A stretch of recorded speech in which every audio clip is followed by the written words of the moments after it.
Hello out there, we're on the air, it's hockey night tonight. Tension grows, the whistle blows, and the puck goes down the ice. The goalie jumps, and the players bump, and the fans all go insane. Someone roars, Bobby scores at the good old hockey game. Oh, the good old hockey game is the best game you can name. The best game you can name is the good old hockey game. Where players dash with skates aflash, the home team trails behind. But they grab the puck and go bursting up, and they're down across the line. They storm the crease like bumblebees, they travel like a burning flame. We see them slide the puck inside, it's a 1-1 hockey game. Oh, the good old hockey game is the best game you can name. The best game you can name is the good old hockey game.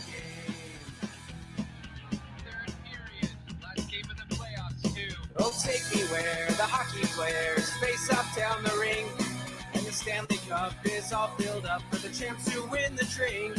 Now the final flick of a hockey stick and the one gigantic scream. The puck is in, the home team wins the good old hockey game. Oh, the good old hockey game is the best game you can name. The best game you can name is the good old hockey game. Oh, the good old hockey game is the best game you can name. And the best game you can name is the good old hockey game. Oh, the good old hockey game is the best game you can name. And the best game you can name is the good old hockey game.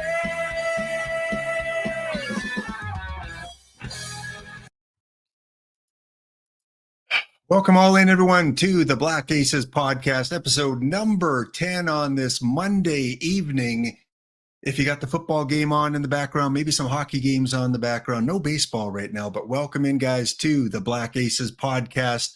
Tonight, we have our panel. We have Old Man Fred and Lanky Frank, but Finn is relaxing somewhere in Mexico. He's on a beach by a pool with his family. He said he might try to pop in depending on what he's doing at the time. So maybe we get a Finn sighting, maybe we don't. Otherwise, it's just going to be the three of us tonight. Good to see you, Fussmucker. Who else is here? Leo Remus is back.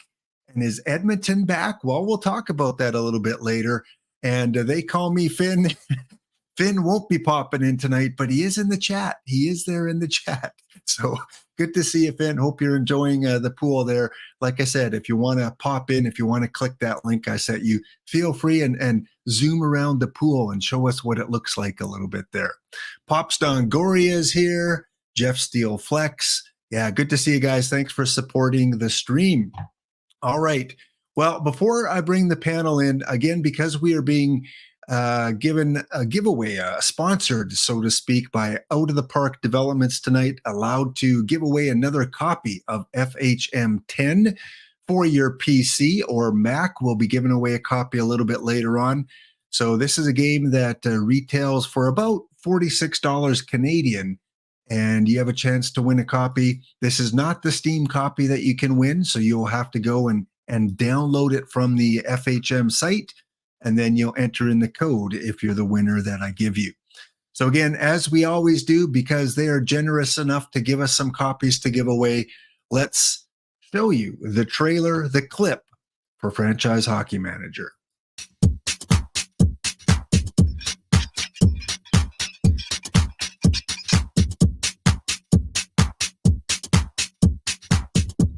Celebrating 10 years with our fans. Franchise Hockey Manager 10, officially licensed by the NHL. Welcome to the next generation of FHM. Play the game your way. Custom games now allow you to import real teams or entire leagues from anywhere in the world or from our historical game. And you can now set up promotion and relegation systems for your custom leagues. Gain more control with our reworked trade system, including new team needs and player shopping systems. Beware the media. Manage media relations that can affect your team's happiness and the opinions of your fans and owners. Bring more hockey history to life by traveling all the way back to 1909 and the newly playable National Hockey Association, complete with 7-man hockey. College hockey has expanded. American college teams now have to contend with the transfer portal, and the Canadian college teams are now playable. Updated for the 2023-2024 season for every NHL club, as well as international, minor, college, and junior leagues. Get to know the players better with prospect tournaments, youth tournaments, and new scouting options. And so much more. Franchise Hockey Manager 10, celebrating 10 years of hockey strategy with our fans. All on the only NHL licensed PC game. Releasing November 7th, 2023.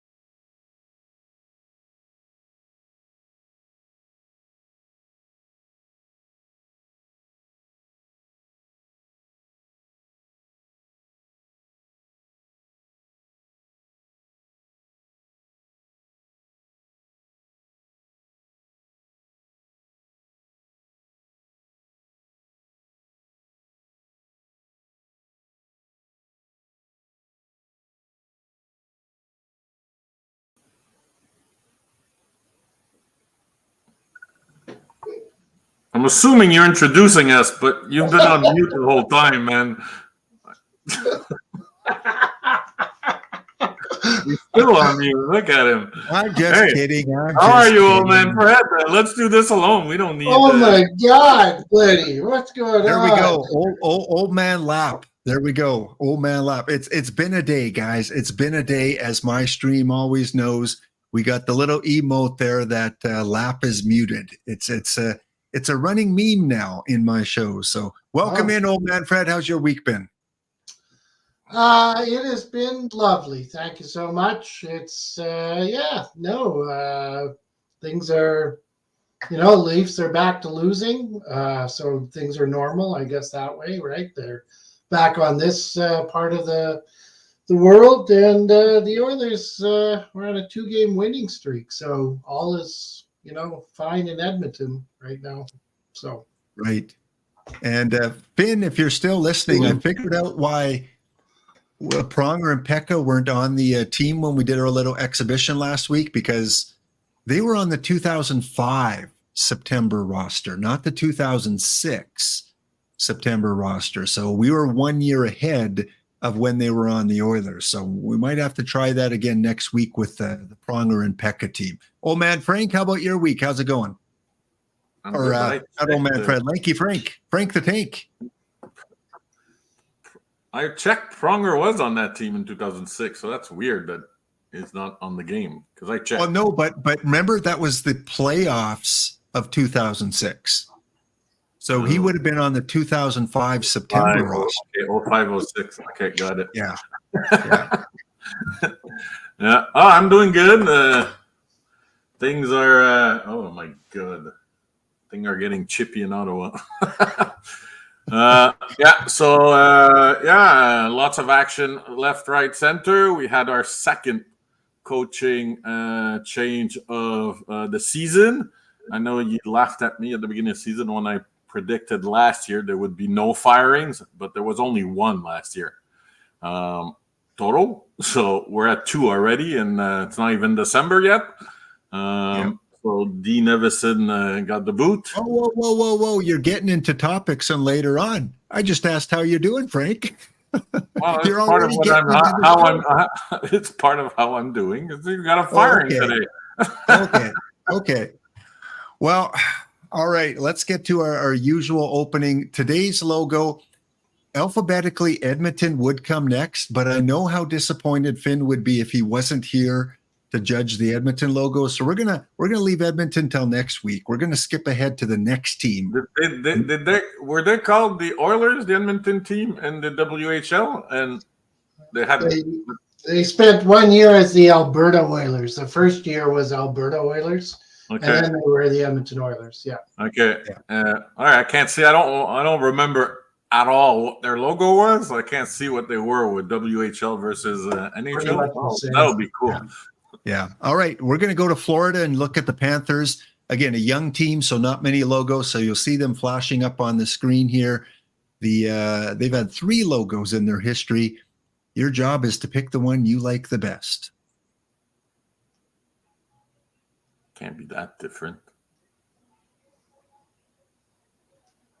Hmm. Is that a big animal in Florida? I never understood why they took panthers. Alligators and all that. I didn't know there was a big population of panthers. So Florida has only really gone with 2 different logos because 2 of them are very similar. We've seen that with some of the other teams here. So 93, they came into the colors. 99, a little bit darker Panther there. And then the current one that they've had for the last 7 or 8 years. So, old man Fred, which one you going with? What's your favorite Panther logo? Chat, tell us your one as well. You know what? I really, when I first saw this, when they first came in the league in '93, I really liked it. I thought it was a really cool kind of logo. So I'm going to go with the original one, which isn't really much different, a little bit more blue, I guess, when I'm looking at it on my screen. But yeah, I really thought it was a pretty cool logo, and I liked it for sure. Okay. Frank the Tank? Yeah, like Fussmucker said, the current one is bad. They should change it. Find another one. And everybody has been doing this. When we've seen multiple teams where they only changed the color. They went from the lighter blue to the darker blue. So I don't know. There's a fad that to go with the dark. So I'll go with the 93, 99 also, the original. But I still think their best logo is in the future. Mm-hmm. Yes, I'm sure they'll come up with another one soon. It's been 8 years, almost 8 years since the one they currently have. They've also had a few different, patches and different logos throughout the years. Of course, the one in the middle here we see on their jersey from last year, which was one of the best jerseys of last year. The Panther with the hockey stick. Anything here, old man Fred, that kind of stands out for you that you like from Yeah, I think we had that conversation last year, right? I don't know if we call these the special jerseys or third jerseys or whatever they're called now. But I really did like the palm tree and the hockey stick crossed. I thought that was pretty cool.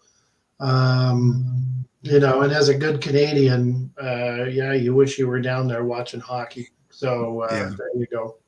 Yeah. And Frank the Tank, any of the logos stand out for you? Same thing. I think the center one, it's from last year, and even like the jersey colors and all that, it was an amazing jersey. So I think that's simple to the point. So it's hockey in the palm trees. Yeah.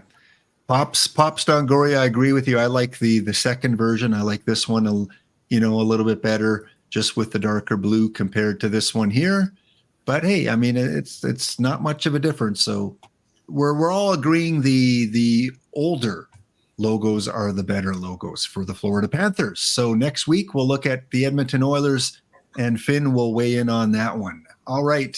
Next up, taking a look at tonight's scoreboard. You scoreboard watchers, what's going on with the Bruins? What are the 3 losses in a row, Frank? What's going on? Coming back down to earth, man. You didn't think they would beat their point total from last year, did you? Well, I mean, the Sabres are winning over the Rangers. The Bruins are losing. The Lightning are losing. What's next? The Flames are going to win 6-0 over the Golden Knights? Gross. Yeesh. Starks and Caps. Yeah, so the Boston, it's just they started the year with soft competition. If you look at their games played, etc., and they were on the high, like all for one, all one for all type thing. So quarter mark starts to wear off, and it's puck luck. At one point, you can't play above your head like Seattle did. What Seattle did last year was unbelievable. That's what Vancouver has to do to repeat it. You have to maintain that level forever. And you have no centers. You have a rookie playing 2C in Boston. Rookies always hit the wall. You have Zaka as your number one center. Like, all right, where would he be a number one center except, well, I almost said except on shitty teams, but he wouldn't be the first line center in San Jose, for God's sakes. So it's like, I'm going through my mind real quickly. Where could he be a number one center around the league? I don't see anywhere. No. So it's like I said last week, if they played 500, they reached my prediction. They're probably going to reach some of you all's prediction at 105 or max. I think somebody said 115. So it'll be a 20-some-odd point downfall from there. So it's just they're not a 12-1 whatever there was before they. It's like they're not. So they won't finish first in their division. So it's just them being more normal. So you just have to take things with a grain of salt. See, right now, if you multiply by 4, they're on track for 124 points, even after the losses, right? So it's like it's still they're still playing above their head. The Rangers, Rangers. Fred, anything in the top 10 overall standings here as we do our weekly check-in on the standings? Anything in the top 10 that really stands out to you? Yeah, the Jets. I mean, the Jets stand out to me. That was unexpected. I don't even know if I picked them to make the playoffs. So the Jets are playing very well. Detroit's still hanging in. They had a great start, but I thought, okay, this will go. But it hasn't. And of course, we have to mention the Knuckleheads, right? Everybody's pretty excited about them. And good on them. Like, it's nice, but, they are in division that I care about. So I would prefer they lighten up a little bit so that the Oilers can actually make a move or whatever. But I'd love to switch places with them, but you have to win games, I think, to actually be up in the standings. I think that's a rule or something. So there you go. For me, it's the LA Kings. The LA Kings. I knew they'd be good. I knew they'd be in the playoffs or on the verge of making the playoffs, but not this good. I mean, they got a couple games in hand, even on LA, and only one on Vegas, and only 1 point behind. And the goaltending. I had them not being good. Opposite all of you three, and even the guest person came in. They're doing this with Pierre-Luc Dubois playing like crap. Just imagine. Yeah. Their big acquisition is not even averaging half a point per game. And look what they're doing, and it's all on Talbot having a resurgent at 36 years old, because it's all Talbot, because Copley, same team in front of them. Copley's numbers are horrendous. Talbot, experienced. He's been there before. But that's a shocker. LA Kings, because I did not like – I thought Dubois would come in and push Dano down, and Dano's production would go down, which it has. But Dubois' third team now where he's not doing too well. At one point you have to look at, is it the player or all the teams he's been in? So he better get his acting gear. And after tonight, what? After tonight's results, Los Angeles has the least losses in regulation. They will have 3 losses in regulation. Rangers lose tonight. Boston loses tonight, so they drop down to 4.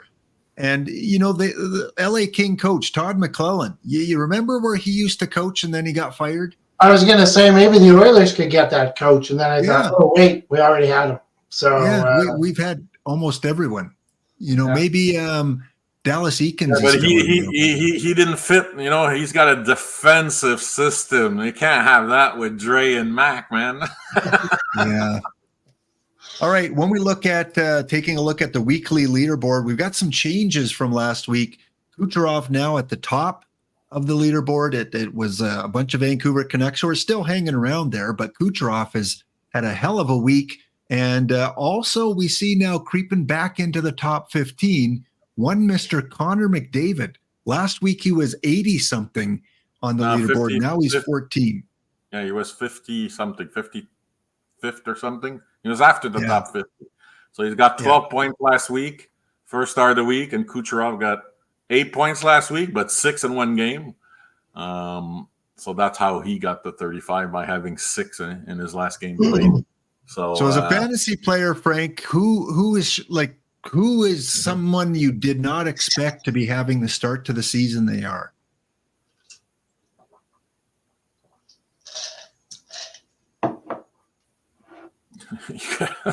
Did not expect. Sam Reinhart pops up because he's on pace for 100 points, and Philip Forsberg. Everybody on top. Brock Besser, he's a big surprise. Nylander dominating as much as he has. He's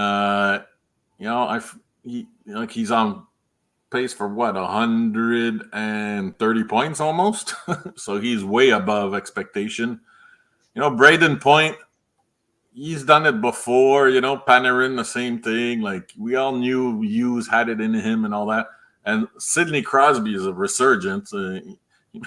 He's tracking to be just below 100, and nobody had that. So, but the rest are, Ronek is a surprise, but but the biggest one is probably top 2 is Reinhart and Nylander, just for the level of domination and that Nylander has. He's carrying the Leafs basically right now. And Robert Thomas, I don't think anyone expected Robert Thomas to come out of the gates. We knew he was a good player, but to put up 22 points already for a St. Louis team that most people did not think would make the playoffs. He's been point per game in the last couple of years, so I'm not surprised at all. Yeah, he doesn't shoot. What's surprising is his goals, because he's always afraid of shooting. So the fact that he has 8 goals, that's surprising. But 22 and 20, mildly surprised. And old man Fred, Zach Hyman, you followed him, with your Leafs team and now with the Oilers team. You've seen him play a lot because you watch the Leafs and you watch the Oilers. So when you think of Zach Hyman, he's having a great year again. And I remember the Toronto fans and some of the Toronto media, when he signed the contract, saying that contract, give it 3 years and it's going to be the worst contract in hockey. Well, he's proven them otherwise. What can you say about Zach Hyman and the way he plays the game? Those people must have meant Jack Campbell and they meant 1 year. Because my God, Hyman isn't the issue. Hyman, you know what? Hyman was never a pretty player, in the sense that he's never going to dazzle you, and he's not going to be on the highlight of the night. But he was always a very consistent, hardworking kind of guy, and so and of course he was very young in Toronto. He's a Toronto kid, I think, as well. And there he is. So that kind of pressure. So, and he's playing very well right now with McDavid. They seem to play well together, which is great, because that gives the Oilers a little bit of a different look as well, and a more of a threat. And he's tough. He's not afraid. He's just I don't know. The best way to describe Hyman for me is a beauty, in the sense that you can put him first line down to third line, and he's that kind of guy, right? And he'll be fine. He's not a powder. He's Kane. We saw what happened with Kane when he went down to the third line. His ego wouldn't allow it. Hyman, he's a team player. So that's my long way of saying, yeah, a lot of respect for him. I think everybody would love him. Yeah, he's that kind of guy. Yeah. Montreal. I'm going to say Montreal has one as well. Frank, who's the comparison to Hyman that you can think of on the Montreal team that's been there for a while? It's been there for a while because we had Paul Myers, the Swiss Army knife, but he's gone. Monahan right now can go up and down. Who are you talking about? Kid from he was in Edmonton. Like he's from Edmonton originally. And of course I've lost his name. Good Lord. It happens to old man Fred. I'll come back to you. So Gallagher. There we go. Well, isn't Gallagher from the BC area? Well, he cheers for the Elks, so he cheers for Edmonton. So there you go. So, right. But yeah, no, Gallagher to me is that kind of player, right? Like I'd always love him on my team, and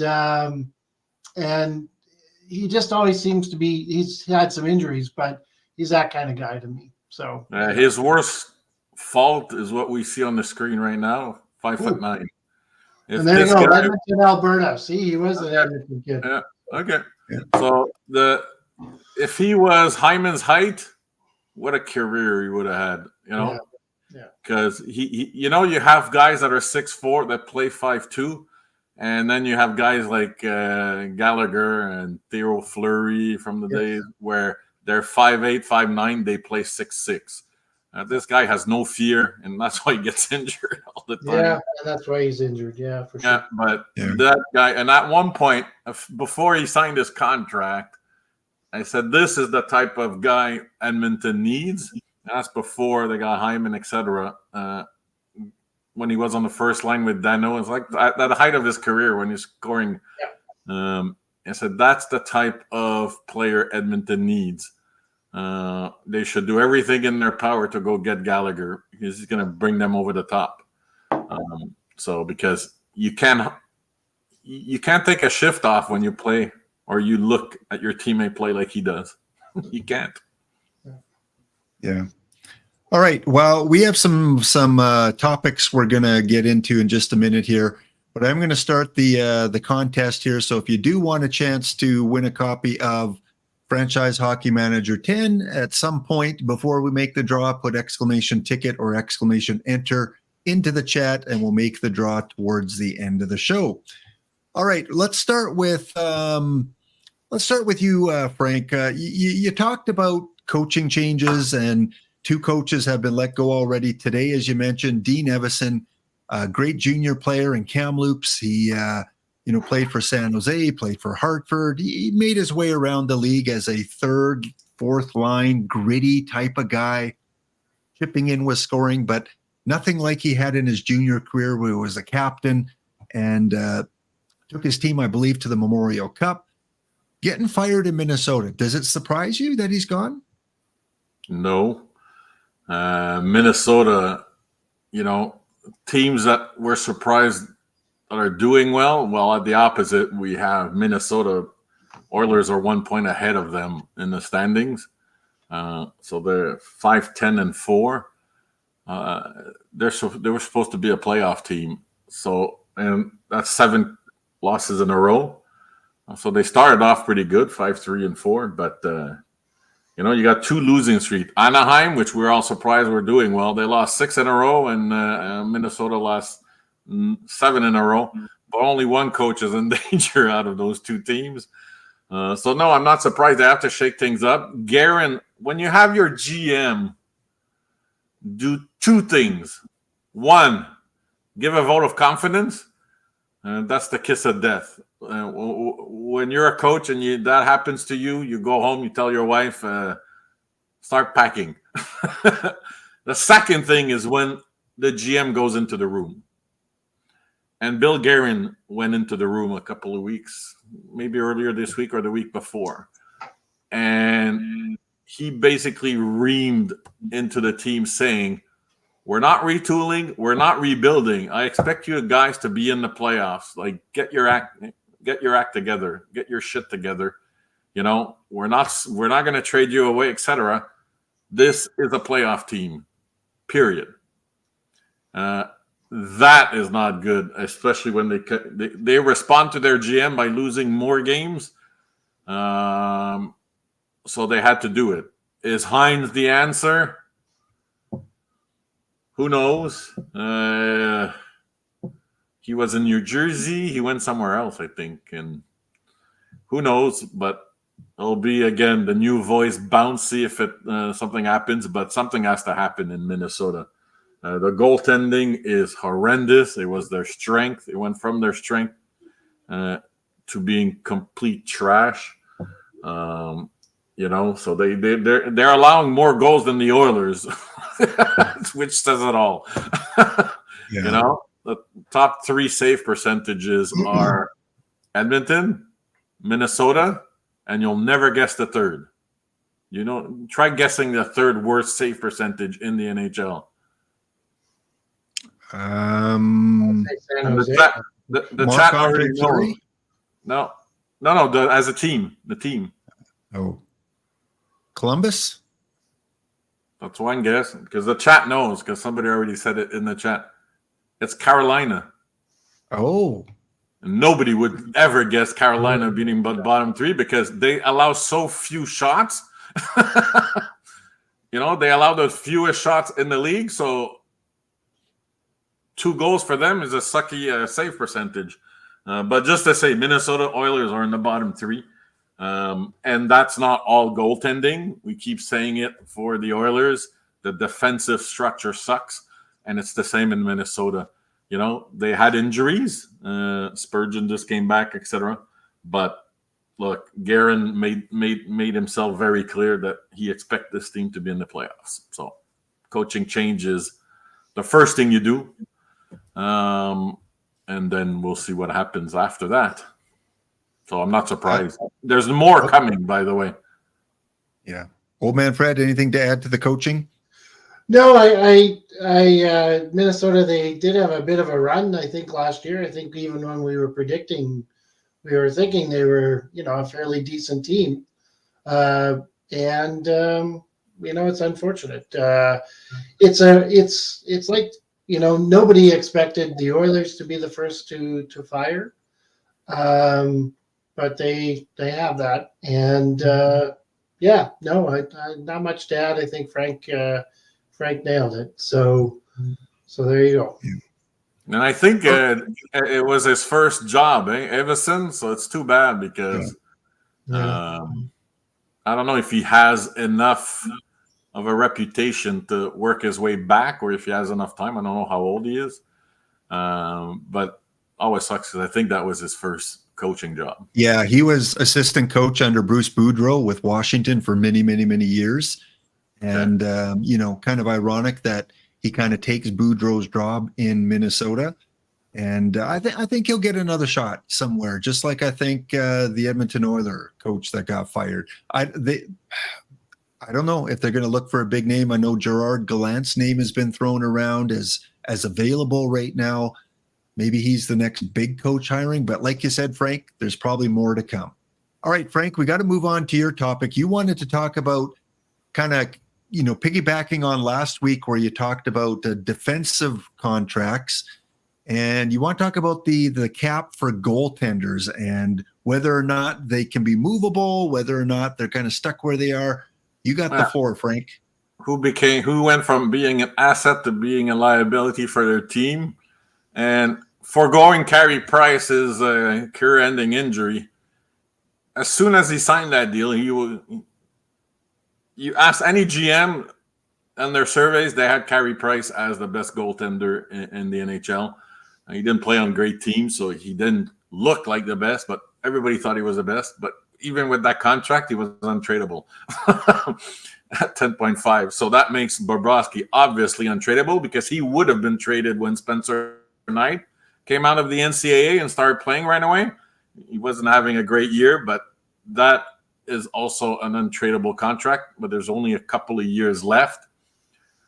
Vasilevsky, 9.5. He's 29, so they might have an argument. You might have teams still willing, but it's hard, man, because I think this is the first year of his contract. It's hard to allocate over 10% of your payroll just to one player. So I won't say impossible, but I'll say harder to trade. John Gibson,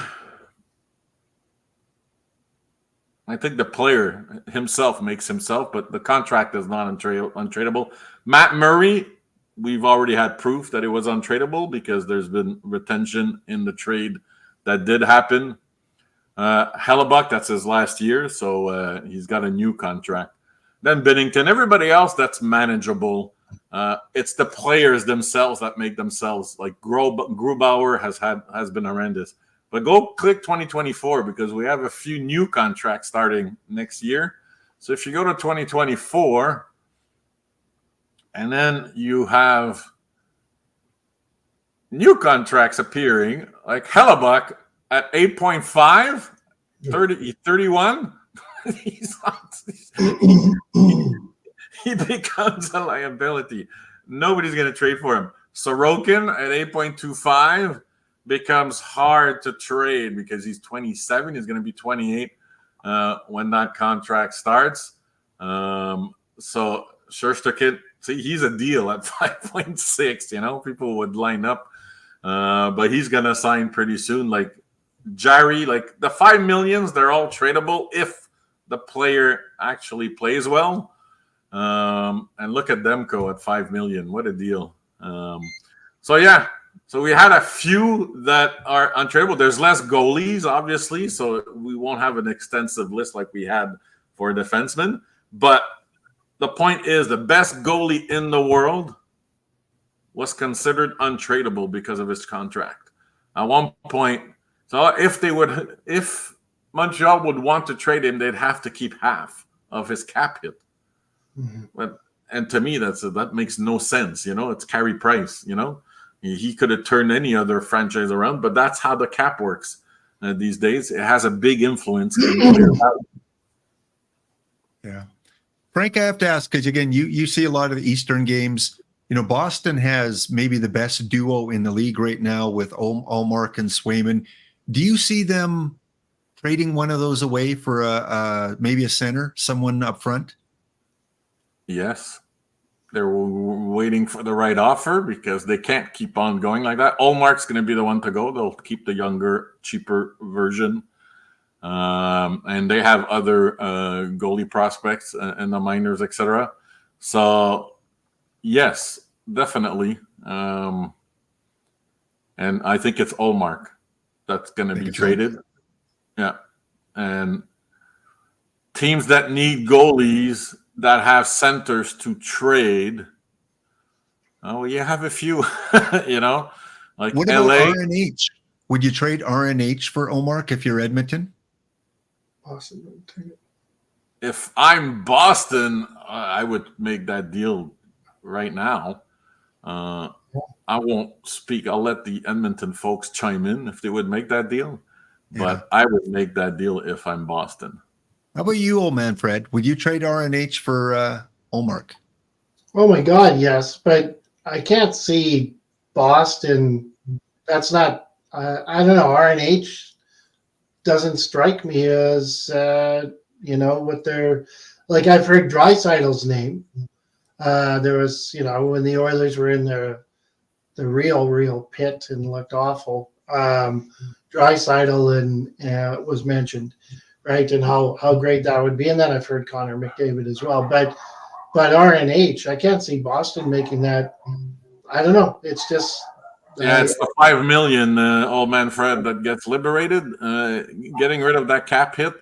Goalies ever since Brizgalov was given to Phoenix by Burke because he promised him that. Because at that time, Giguère was in the way, etc., and you promised him, you gave him for nothing. Like, goalies don't go for much anymore. Wow. So I think they do that because RNH fits the style they play. And then they have a 1A, 1B type thing with Zaka. And I think RNH, what's his salary? 6 point something. So that's It's over 6. It's over 6 for sure. But there's better deals out there because this is what Glenn proposed. But there's better deals out there for Boston for teams that need goalies. Edmonton needs a goalie. LA needs a goalie. There's multiple teams that need shoring up in between the pipes. Toronto needs a goalie. They can't go in the playoffs with Samsonov and Joseph Wall. That's not possible. So there's multiple teams that need goalies, and there's a lot of sellers out there. Like there's rumors of Carter Hart because Briere is just starting his rebuild. Who cares? They're 15th. He's looking long term. So there was rumors like, Edmonton might bring Carter Hart home because he's an Edmontonian. Yeah. So always good to have local boys play for your team because then they're not disappointed in playing in Edmonton, and Carter Hart finally delivering after 3 years of bad. So might not be. It depends on the price, but at this point, Edmonton they shouldn't say no to any prospects because it doesn't matter what prospects you have. You have to go for the cup. That's the only goal that counts right now. Because Draisaitl is not going to stay. Let's say they squeak into the playoffs, they get booted in the first round. Draisaitl is not signing an extension. You can forget it. And then if he goes to free agency, you lose that guy for nothing. That would be devastating for the Oilers, and that's the end game of not doing everything you can to win. So first round picks, who cares? Borgo or whoever they have left, Holloway, it doesn't matter. What matters is you have a core five that are very strong up front. Do what you have to win now with that core five. Hyman is 31, RNH is 30, 31. It's like they don't have a lot of years of peak performance. Hyman is a power forward. Usually they start declining when they hit 30. You have to win now, not tomorrow, now. So it's like if Briere says, give me a like goalie trades, they don't go for a lot. But if you ask for a first rounder and Borgo, you do it. You don't even think about it. Yeah. I don't know. Trading Draisaitl, I think, would deflate the fan base unless he comes out and privately says to the team. I mean, the only way they trade him, I think, is if he says to the team, I'm not re-signing. Then, of course, they're going to look for a move. But if he's open to re-signing, but you'll know there's no way they trade him. You'll know because next year is his last contract year. So from the July 1st, you can sign him to an extension. Yeah. If he doesn't sign an extension next summer, he's not staying. That's what I'm talking about. And like, let's say they flop out again. I think it's right. It's go down. Yeah, next year's his last year. So, and from the 1st of July, you can sign an extension. If he doesn't, because they got booted out of the playoffs in the first round, if they don't trade him next summer, he's just going to walk away in 2 years for nothing. And that would be devastating to the Oilers. They don't have enough in the minors to compensate. They have nothing in the minors. They cannot let this guy walk. So that's why you do everything you can now to win. Do what you have to do. Yeah. All right. Well, old man Fred, you wanted to talk about the young guys, the young guns again, and specifically the TSN article where they go through the top 50 NHL players 24 or younger or under 24. And here we have the top 10 on the list here. So you have the floor. What do you want to address with this? Well, first off, Craig Button is the guy who kind of organizes this at TSN, and I think he has some bias. Plus, he's on TSN, and that's a Canadian station. Connor Bedard is number one, and you've got the two Hughes boys behind him. And when you look at that top 10, unlike other years, we've got two Canadians, and that was a shock. So even though I say he's got a bias, it's certainly not a lot of Canadians in the top 10. A lot of Americans. We've got some Germans, and then we have this Leo Carlson, who I'm also going to speak of in just a second. But so I think that right now, when we look at it, and there's two things that make me think that Connor Bedard, I think it was a mistake that he's at the number one stage right now. The biggest one being he's 18 years old.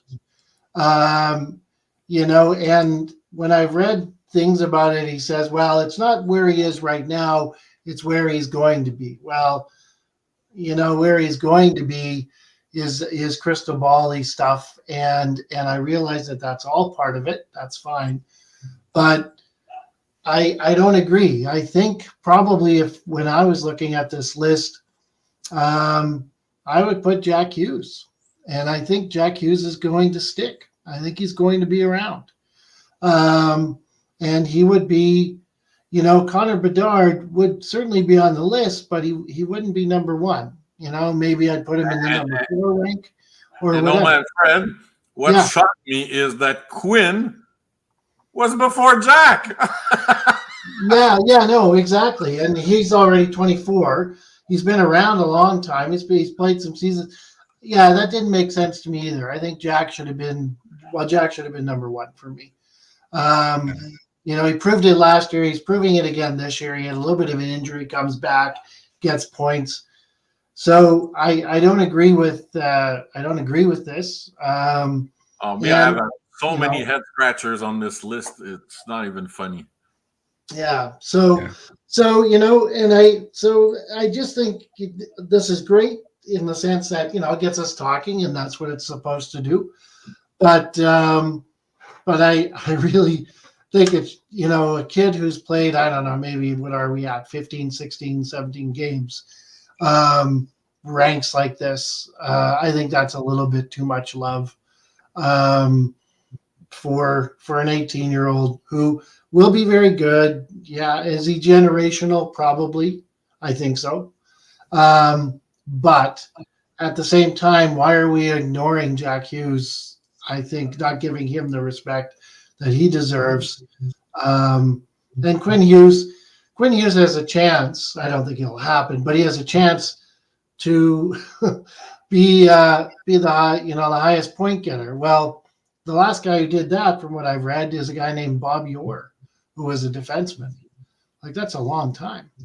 Unless it was, hang on, did Paul Coffey? No, he couldn't have done it, right? Coffey couldn't have done that because I don't know. Did Brian Leach? Maybe Brian Leach, was he up there? Nope. No, I don't think.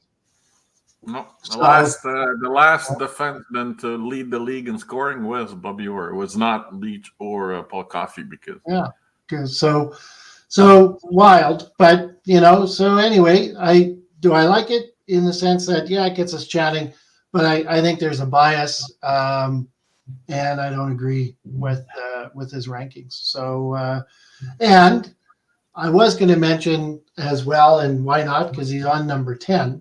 So Anaheim comes in here last night, comes into Edmonton, and they don't play this Leo Carlson. And they don't play him because they're keeping him, load management for, which is a basketball term. That's where I first heard it. And, and I think it's Pat Verbeek. Is that the Anaheim guy now, I think? Yep. Who said he was a rookie and he, ran out of steam around game 40, himself. And so he wants to, bring him along. And so they're going to do this, they'll skip some games. Obviously, probably, they're not going to skip home games because the home crowd wants to see them, but, other rinks aren't going to see them. Well, they were on a 5-game losing streak. This kid is obviously in the top 10. He's probably very good. Top 10. He's probably Yeah. very good. I think we got some feedback coming from someone there.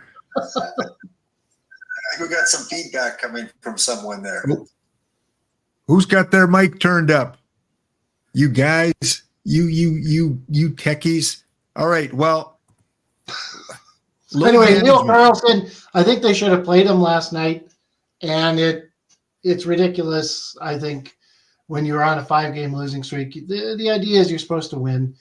I don't like this load management. We're talking about an 18-year-old. I think he would be okay. But yeah. So anyway, that's kind of crap. And old man Fred, you mentioned only 2 in the top 10. There are only 5 in the top 20. So it goes beyond the top 10 in terms of Canadians that are part of this list.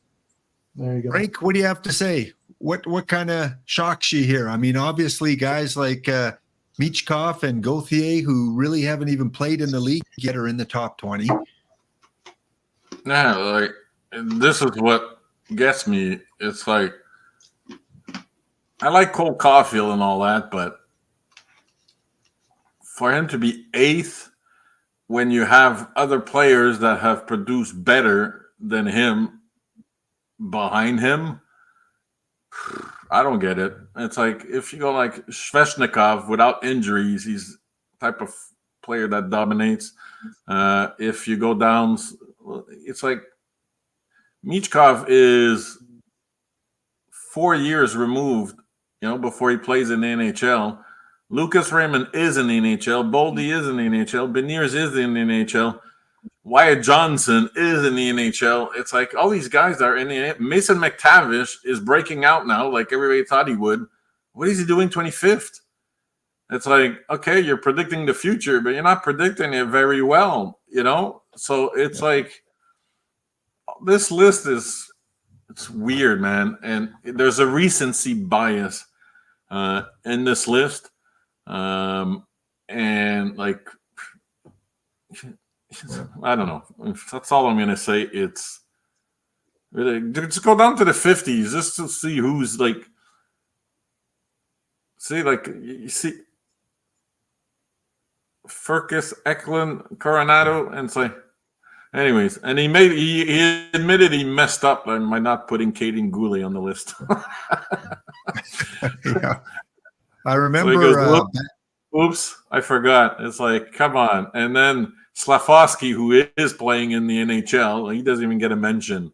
It's like, and you see all these players that are not even in the NHL getting put on the list. Like Cutter Gauthier, it's like he's still playing the NCAA. That's not. Like the AHL is a better league than the NCAA. It's like, what is he doing in the top 20, man? Yeah. So it's like, doing well in NCAA makes you better than struggling in the NHL. It's like, and Slafosky's not the first one to struggle when he starts in the NHL at 18. It's just normal, Like generational players have spoiled us, But he's not in the top 50. But the guys who haven't played in the NHL yet, Shimeshev, all these guys, they haven't even whiffed the NHL. Oh, they have potential. It's like, yeah, and even a guy like Mitkinoff with the Anaheim Ducks, he's having a great, rookie season in Anaheim. He's only 34. I remember the Noah Dobson draft year. The Edmonton Oilers were going to take a defenseman, and both Dobson and Bouchard were on the board, and Edmonton decided to go with Bouchard. And Craig Button has ranked Bouchard 32 and Dobson number 11. So yeah, but where's Zellweger on this list? Who? Zellweger. Yeah. Is he even on the list? I don't remember seeing his name. No, he's not. No. So because Mintkioff makes the NHL this year, he's on the ranking 34. But Zellweger, who goes to the AHL, who's probably going to be the first power play quarterback, who's going to outproduce Mintyukov, he's not on the list. It's like there's things that don't make any sense at all. Yeah. You know? Yeah. Like Boran Byram is going to be a great real-life player. He already is. But he's not going to be a producer. Why is he 27th? You know, unless Kel McCarr is going to disappear, this guy's never going to go to the upper echelon of production because he won't have the power play points. You know? Yeah. He won't. He's gone power play too. How quickly Zegras has fallen too to number 33, where he was, you know, great in his first couple years. And again, Edmonton passed on Zegras. You remember who they took instead of Zegras? I don't, because I don't follow the Oilers. I remember our own mistakes enough. Yeah. They took the defenseman Broberg instead of Zegras. So, oh my God. Yeah, that you're going to live to regret that. yeah. Boiled Egg, good to see you in the chat. What have you missed? Well, not a lot. We were talking about the coach firing in Minnesota. We talked about goaltenders and their cap situation. We looked at the Florida logos. We looked at tonight's scores, scoring leaders. And I did send you a message, Boiled Egg, because we were one man short. Finn couldn't make it tonight. He's in Mexico. And I was looking for someone else. And I know you and I are going to do a franchise hockey manager podcast at some point. So next week, maybe we'll do that franchise hockey manager podcast, because I know you play the game and I know you really enjoy the game. You're addicted to it. So have fun. And if you want to win a copy of the game and get addicted to it, put enter exclamation ticket into the chat. Well, we're getting close to the end of the show here, guys, and let's go and take a look at our game of the week. Last week, we took a look at the Rangers and Boston as our game of the week, and the Rangers 7-4 on Saturday night. 11 goals. Who would have thunk that? 11 goals. How did we predict? Well, myself and Lanky, we went with Boston. Old Man Fred and Finn chose the Rangers. Fussmucker, D-Block Dragon also chose the Rangers.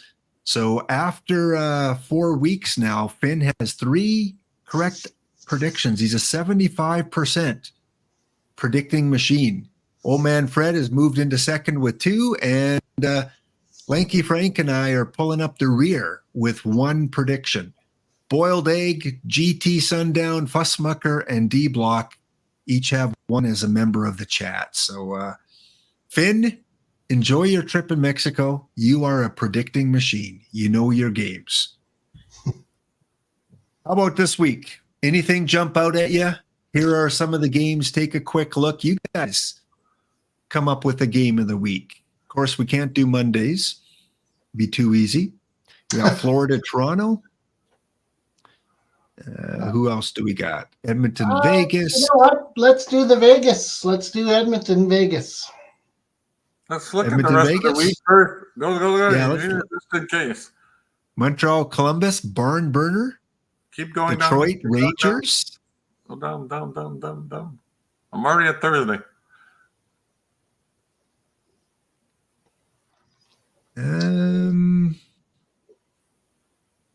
Vancouver, Vegas. No. What's Saturday? Tampa. Boston, Toronto. That's got potential. And then, oh shit, a lot of games on. Okay. Games on Sunday. Wow. What? There's a lot of games on Sunday. Usually you don't have as many games on Sunday. Exactly. So it's between Vegas, Edmonton, and Boston. Boston, Toronto, or Detroit Rangers? Detroit Rangers? Who says that? Nobody said that. We said Vegas, Edmonton. He's saying it now. Well, yeah, I guess I thought Detroit was in the top 10 there, just They on the are. outside. Yeah. I would say Boston, Toronto. That's a Saturday night game. that's got potential.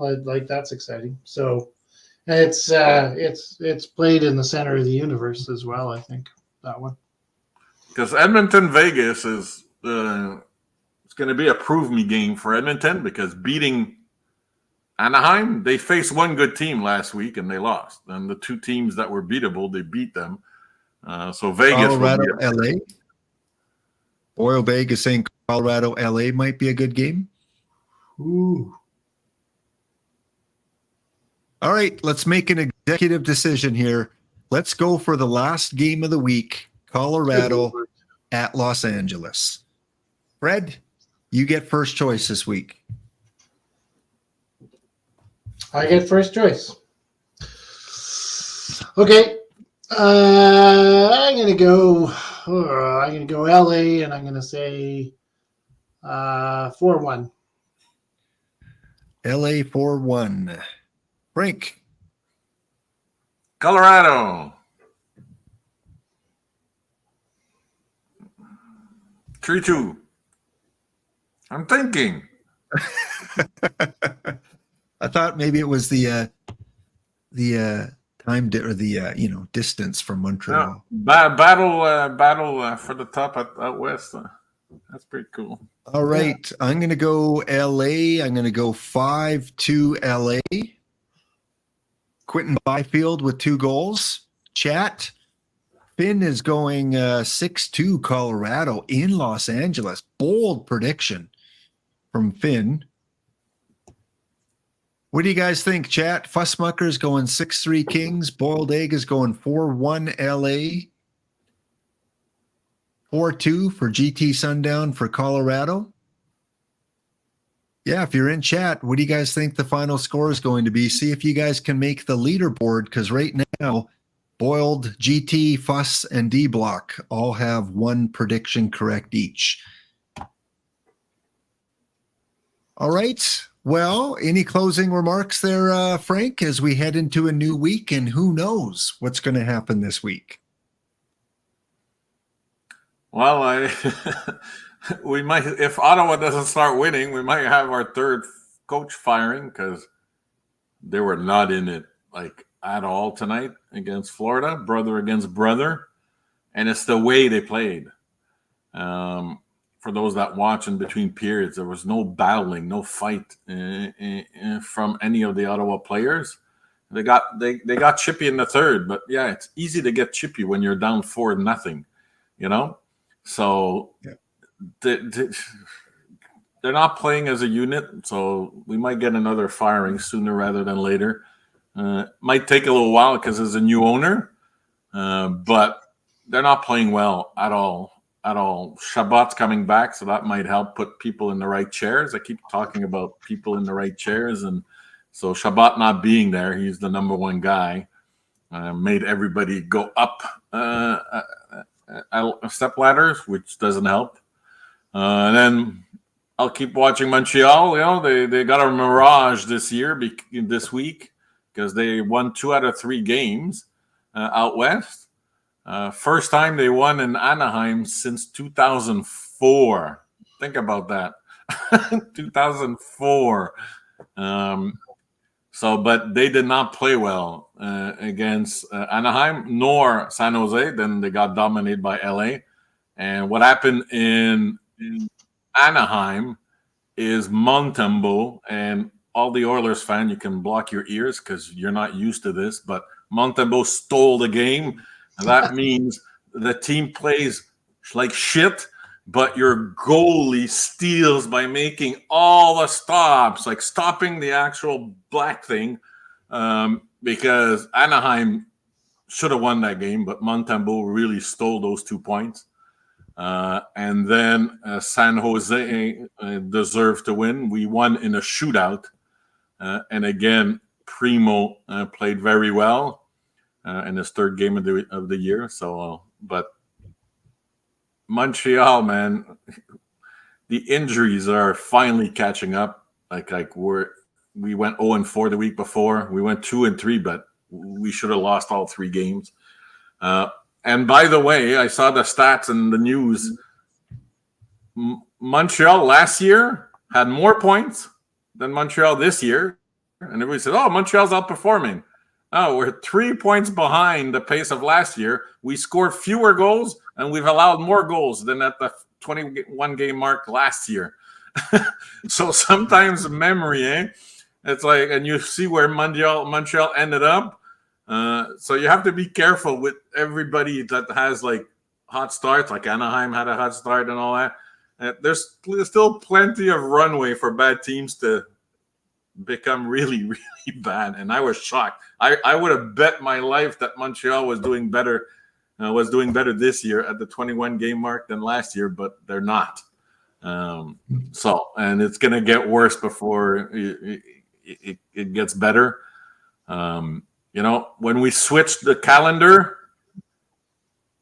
people start playing more tight, because that's where the playoff races start getting serious, and everybody ups their level of play, and that's where you separate the contenders from the pretenders. So it's not going to get easier for the Habs, and San Jose is already bad, but all these bad teams that are masquerading as good teams right now. Old man Fred, how about you? Any closing comments? Yeah, I think there's the media is presenting it as optimism in Edmonton land. I think 8 of the 9 next games are at home. There's a big break between the November 30th, which is a Thursday, and then the Oilers don't play their next game.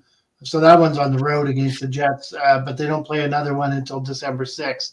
They're hoping at that time that the new coach and all that can really kind of merge together, and any kind of action that's going to happen is what the media is saying here. Looking at it, their schedule is interesting because they go on a fairly large swing after the 16th. So you're going to make hay while the sun shines. There's a good Western Canada reference for people. They better. It is really now or never for the Oil. As for the Leafs, they've changed up some things. Looks like Marner's not going to be playing on with his buddy there. So I'm hoping he's going back to Tavares. So I'm hoping there will be some changes there. Marner's really struggling right now. So as a Leaf/Oiler fan, things to watch for sure over the next little bit. All right. Last thing we have to do is draw our winner for the copy of FHM. So good luck for those of you that are entered. And once we have a winner, I know how to track you down, most of you guys. Boiled Egg wants to know what's going on with Corey Perry. Well, you can do your own research on that one. Do your own research on why he's not on the team. All right, 10-second countdown. 9, 8, 7, 6, 5, 4, 3, 2, 1. Close the giveaway. And our winner of tonight's copy of FHM 10 is Uber Rees. Uber Rees. Well, that is one person I don't know how to track down easily. So Uber Rees, if you can send me a quick whisper there on Twitch, and I will get you the game code a little bit later tonight once we're done the stream here.